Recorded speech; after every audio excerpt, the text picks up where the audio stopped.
Choisis la vie, le refuge des cœurs blessés.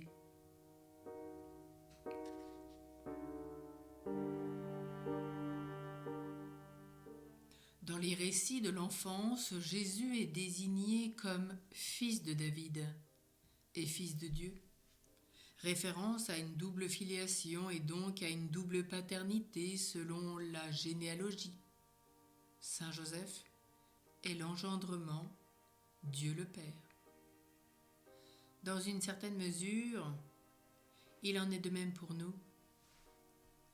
Nés selon la chair de nos parents naturels, nous sommes engendrés à la vie de l'esprit par le baptême. Et c'est bien Saint Jean, dans son chapitre 1, au verset 12 et 13, nous dit « À tous ceux qui l'ont accueilli, il a donné pouvoir de devenir enfants de Dieu. À ceux qui croient en son nom, lui qui ne fut engendré ni du sang, ni d'un vouloir de chair, ni d'un vouloir d'homme, mais de Dieu. » Mais pour naître à cette vie nouvelle, et pour que celle-ci puisse croître et s'épanouir, nous avons besoin de parents. Où les trouvons-nous? La parole de Nicodème résonne encore à nos oreilles. Comment un homme peut-il naître étant vieux? Et je vous invite à revivre peut-être ce cycle de renaître avec Nicodème que nous avons vu il y a quelques semaines. Oui, peut-on encore une seconde fois entrer dans le sein de notre mère et naître, nous rappelle Nicodème. Et c'est dans ce contexte que Marie et Joseph vont jouer un rôle particulier et unique dans la croissance spirituelle et humaine de chacun de nous. En prenant chair de notre chair, Jésus assumait toute humanité, donc aussi la mienne. Et en tant que frères et sœurs de Jésus,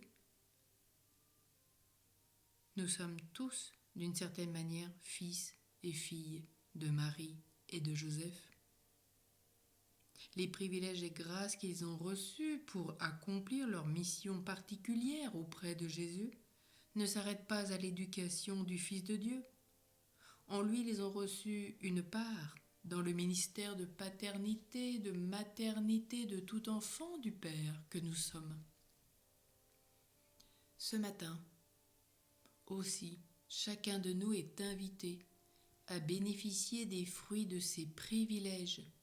Il suffit de frapper à la porte de la Sainte Famille pour un séjour de guérison intérieure, de cheminement, de conversion et de pouvoir grandir en taille, en sagesse et en grâce. C'est pour nous une immense grâce.